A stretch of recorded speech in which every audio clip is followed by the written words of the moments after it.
নমস্কাৰ সকলোকে স্বাগতম জনাইছো স্মাৰ্ট এডুকেশ্যন চেনেললৈ আজি অসমীয়া চলচ্চিত্ৰৰ 10টা মোস্ট ইম্পৰ্টেন্ট প্ৰশ্ন আলোচনা কৰিবলৈ ওলাইছো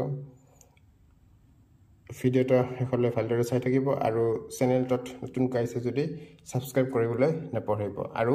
বন্ধুবৰ্গৰ সৈতে শ্বেয়াৰ কৰিব আজিৰ প্ৰথম প্ৰশ্নটো হ'ল দি ফাৰ্ষ্ট এছামিজ এক্টেড অংকীয়া নাট ইজ প্ৰথম অভিনীত অংকীয়া নাটখন হৈছে ইয়াৰ শুদ্ধ অপচনটো হ'ল এ সিংহ যাত্ৰা 2 নম্বৰ প্ৰশ্ন who introduced co-acting in the stages of Assam অসমৰ মঞ্চসমূহত সহ অভিনয়ৰ আৰম্ভণি কোনে কৰে ইয়াৰ শুদ্ধ অপচনটো হ'ল বি ব্ৰজনাথ শৰ্মা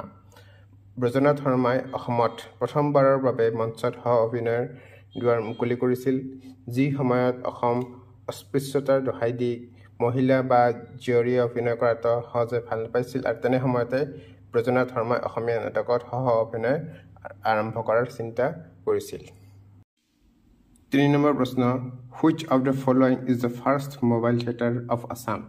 প্ৰথম অসমীয়া ভ্ৰাম্যমাণ থিয়েটাৰ হৈছে ইয়াৰ শুদ্ধ অপচনটো হ'ল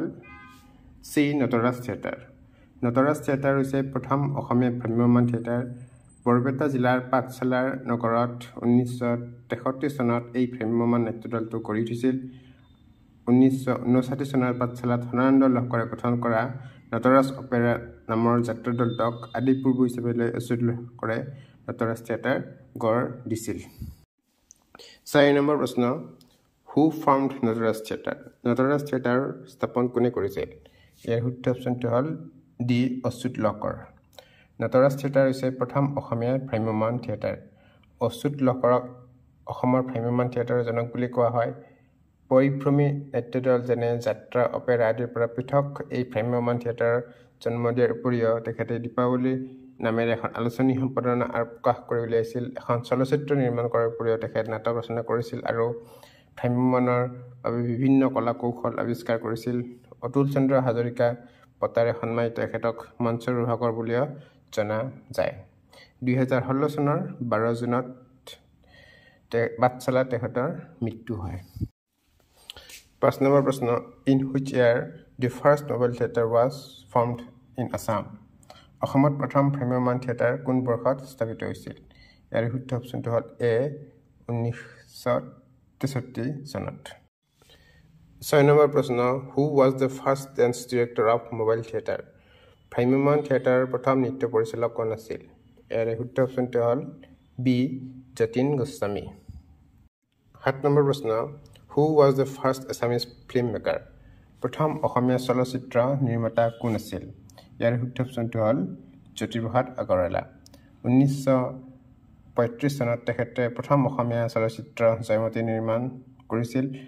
জ্যোতিপ্ৰসাদ আগৰৱালা দেৱে দুখনকৈ চলচ্চিত্ৰ নিৰ্মাণ কৰি অসমীয়া চলচ্চিত্ৰ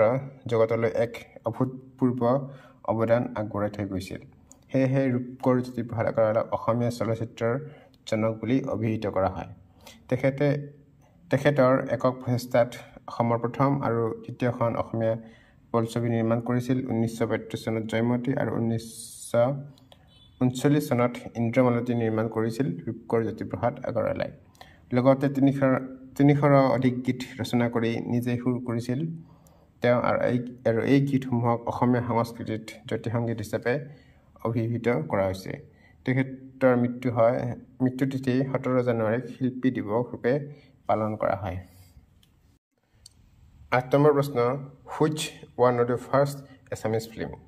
তলৰ কোনটো প্ৰথম অসমীয়া চলচ্চিত্ৰ ইয়াৰ শুদ্ধ অপচনটো হ'ল এ জয়মতী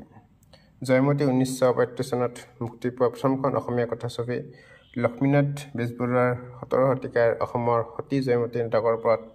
ভিত্তি কৰি জ্যোতিপ্ৰসাদ আগৰৱালাই এই ছবিখন প্ৰযোজনা আৰু পৰিচালনা কৰিছিল আইদেউ সন্দিকৈ এই ছবিত মূল অভিনয় কৰিছিল আৰু 1933 চনত ছবিখনৰ কাম আৰম্ভ হয় আৰু মুক্তি দিয়া হয় 1935 চনত 9 নম্বৰ প্ৰশ্ন the first Assamese film Joymoti was released in the year প্ৰথম অসমীয়া চলচ্চিত্ৰ জয়মতী কোন চনত মুক্তি পায় ইয়াৰ শুদ্ধ অপচনটো হ'ল এ 1935 চনত 10 নম্বৰ প্ৰশ্ন which one of the first Assamese comedy film তলৰ কোনটো প্ৰথম অসমীয়া হাস্যৰসৰ চলচ্চিত্ৰ ইয়াৰ শুদ্ধ অপচনটো হ'ল